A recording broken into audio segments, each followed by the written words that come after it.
96 જેટલી સ્કૂલની બિલ્ડિંગો બની છે અને તમને ખબર છે કે એક રાજકીય પાર્ટી એવો દાવો કરતી હતી કે અમે સૌથી સારું શિક્ષણ આપીએ છીએ, સારી બિલ્ડિંગ બનાવીએ છીએ.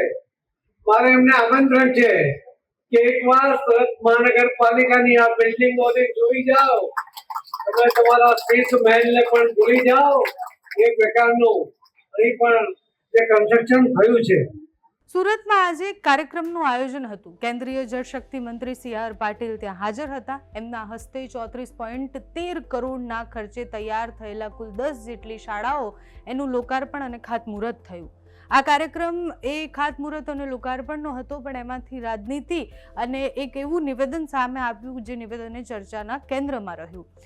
શરૂઆતમાં તમે જે સાંભળ્યું એ શીશ મહેલની વાત કરવામાં આવી. સી.આર. પાટીલે કોઈનું નામ ન લીધું, પણ શીશ મહેલ કરતાં પણ સુરતમાં સારી શાળાઓ છે એમનું એવું કહેવું હતું. માત્ર ઉધના ઝોનની વાત કરીએ તો ત્યાં 29.75 કરોડના 9 વિકાસના કાર્યોનું લોકાર્પણ થયું. સાથે જ સરથાણાના ઝોનમાં પણ 4.38 કરોડના ખર્ચે નવી શાળાના બાંધકામ અને ખાતમુહૂર્ત કરવામાં આવ્યા. સુરતના અલગ અલગ ઝોનમાં અલગ અલગ શાળાઓના મકાન અને જે આધુનિક સુવિધાઓ છે એ ઊભી કરવાનો પ્રયત્ન થઈ રહ્યો છે. આજે એનું લોકાર્પણ અને ખાતમુહૂર્ત હતું ત્યારે સી.આર. પાટીલે એવું કહ્યું કે એક રાજકીય પક્ષ છે જે એવું કહે છે કે દિલ્હીનું મોડલ ખૂબ સારું છે અને દિલ્હી સરકારી શાળાનું મોડલનો પ્રચાર કરતા હોય છે. એ નેતાઓને અહીંયા સુરત લાવીને બતાવો, એમનું શીશ મહેલ ભૂલી જશે, એ સી.આર. પાટીલે કહ્યું. સી.આર. પાટીલ જ્યારે આ બોલી રહ્યા હતા તે અરવિંદ કેજરીવાલ અને મનીષ સિસોદિયાનું નામ લીધા વગર એમના ઉપર પ્રહાર કરતા હતા.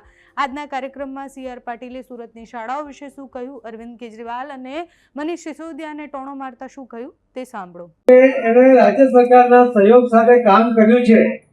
એના માટે હું શિક્ષણ સમિતિના ચેરમેન શ્રીને, મેયર અને સ્ટેન્ડિંગ કમિટી ચેરમેન અને સૌ શિક્ષક મિત્રોને ખૂબ ખૂબ અભિનંદન આપું છું.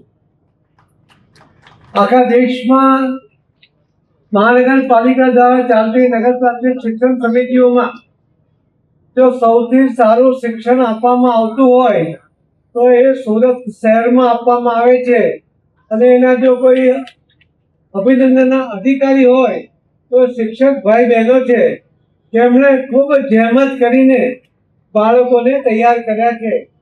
સાથે સાથે મહાનગરપાલિકાએ પણ રાજ્યના મુખ્યમંત્રી માન્ય શ્રી ભૂપેન્દ્રભાઈ પટેલ, નાયબ મુખ્યમંત્રી શ્રી હર્ષભાઈ સંઘવી અને શિક્ષણના મંત્રી શ્રી પ્રદ્યુમનભાઈ વાજા, એમણે પણ અનેક પ્રકારની અલગ અલગ ગ્રાન્ટો આપીને સુરત મહાનગરપાલિકાને શિક્ષણના કાર્યક્રમમાં જે સહયોગ કર્યો છે એના માટે એમને પણ આભાર અને અભિનંદન આપું છું.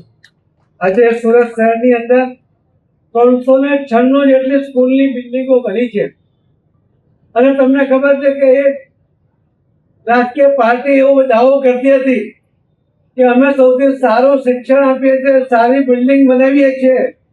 મારે એમને આમંત્રણ છે કે એકવાર સુરત મહાનગરપાલિકાની આ બિલ્ડિંગોને જોઈ જાઓ, તમે તમારા શીશ મહેલને પણ ભૂલી જાઓ. એ પ્રકારનું અહીં પણ જે કન્સ્ટ્રક્શન થયું છે.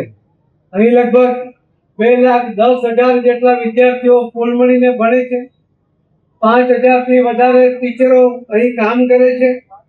મહાનગરપાલિકા દ્વારા રાજ્ય સરકારની મદદ સાથે બપોરે બધા જ બાળકોને ભોજન અને કુપોષિત બાળકો માટે પણ એને પોષિત કરવા માટેનો આહાર આપવામાં આવે છે.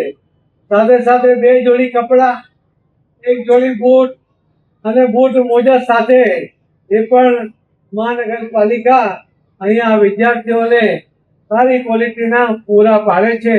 એના માટે પણ હું મેયર, ચેરમેન, ડેપ્યુટી મેયર, નેતા, મહાનગરપાલિકાના સૌ ચેરમેનશ્રીઓ, કોર્પોરેટરશ્રીઓ એમને ખૂબ ખૂબ અભિનંદન આપું છું.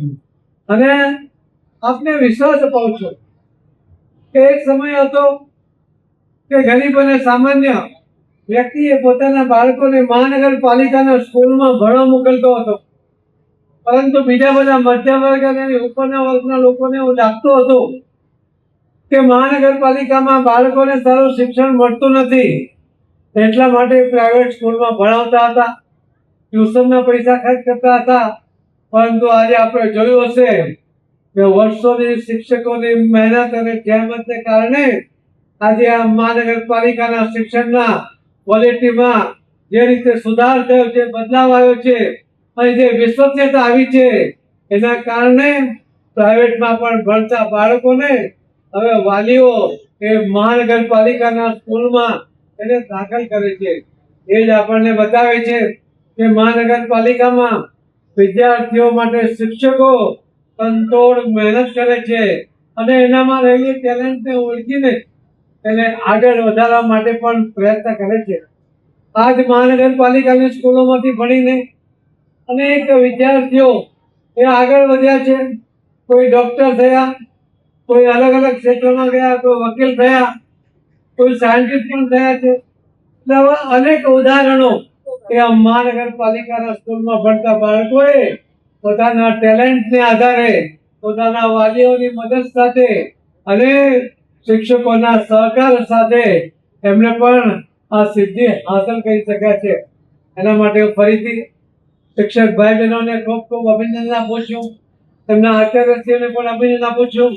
પણ વાલીઓને પણ મારી વિનંતી છે કે તમારું બાળક કયા વર્ગમાં ભણે છે, એનો પ્રોગ્રેસ કેવો છે, એના ફક્ત પ્રગતિ પત્રક પર સહી કરીને એને સંતોષ માનવાને બદલે અનુકૂળતા હોય ત્યારે આ શિક્ષક ભાઈ બહેનોને આવીને મળવું જોઈએ. તમારા બાળકની પ્રગતિ માટે એમને પૂછવું જોઈએ. એનામાં જો કોઈ વિશેષ પ્રકારની ટેલેન્ટ હશે તો એ શિક્ષક તમને કહેશે કે આ વિદ્યાર્થી ભણવાની સાથે સાથે રમતમાં પણ અને કોઈ ચોક્કસ રમતમાં સિદ્ધિ હાંસલ કરી શકે એમ છે, તો એમાં એને પ્રોત્સાહન આપવા માટે એ મદદ કરશે અને તમને માર્ગદર્શન આપશે. એટલા જ માટે વાલીઓ પણ આ વાતને ધ્યાનમાં રાખવી પડશે. એક સમય એવો હતો કે આપણું બાળક કોઈ રમતમાં પારંગત થાય એવું વાલીઓ ઈચ્છતા, કેમ કે એમને ભવિષ્યમાં જો કોઈ જગ્યાએ પ્રવેશ લેવો હોય તો એ રમતને કારણે એને માર્ગ વધુ મળતા એને લાભ થતો હતો. અને આજે તો હવે ઘણા બધા વાલીઓ પોતાના બાળકોને એને જે કેરિયર છે એ પણ રમત ગમતમાં કરવા માંગે છે. ફક્ત ક્રિકેટ નહીં પરંતુ આવી અનેક પ્રકારની રમતોમાં એ બાળકોને પારંગત બનાવવાનો પ્રયત્ન કરે છે.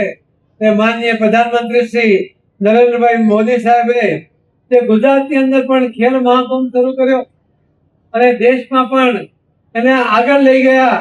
એના કારણે લાખો વિદ્યાર્થીઓ ભણતા અનેક રમતોમાં પોતાનું કૌવત બતાવી શક્યા છે. અને આપણે હમણાં જોયું હશે કે હમણાં પણ જે રમતો રમાઈ એની અંદર પણ એમણે અનેક ગોલ્ડ મેડલ એમણે મેળવ્યા છે. ત્યારે મારી આપ સૌને પણ વિનંતી છે કે શિક્ષણ અત્યંત મહત્વનું છે, પરંતુ એની સાથે બાળક એ રમત ગમતમાં પણ જો આગળ વધશે, એનો કૌવત બતાવી શકશે તો એ ખૂબ ઝડપમાં એનો પ્રોગ્રેસ થશે. અને એટલા જ માટે જે બાળક ગ્રાઉન્ડમાં જઈ શકે છે એ જ બાળકના બુદ્ધિનો વિકાસ બાકીના બાળકો કરતા એ વધુ થતો હોય છે. મા બાપોએ પણ પોતાના બાળકોને મોબાઈલના લતમાંથી છોડાવીને એને ગ્રાઉન્ડ પર મોકલવાનો પ્રયત્ન કરવો જોઈએ. ખુલ્લી હવાની અંદર એ જ્યારે સ્પર્ધામાં ઝુકાવશે ત્યારે એનામાં રહેલી ટેલેન્ટને બતાવશે, એનામાં રહેલી શક્તિઓ બહાર આવશે અને એના કારણે દેશને ખૂબ સારા ખેલાડીઓ પણ મળવાની શક્યતાઓ છે. હું ફરીથી આજના જે કાર્યક્રમ છે અત્યંત મહત્વનો કાર્યક્રમ છે. ઘણીવાર હું કોઈ કાર્યક્રમને અવોઇડ કરી દઉં, પરંતુ જ્યારે વિદ્યાર્થીઓનો કાર્યક્રમ હોય ત્યારે વાલીઓને મળવાનું થાય, ત્યારે શિક્ષક ભાઈ બહેનોને મળવાનું થાય, ત્યારે મને પણ આનંદ થાય છે કે એવા કાર્યક્રમમાં ઉપસ્થિત રહેવાનો મોકો મળે.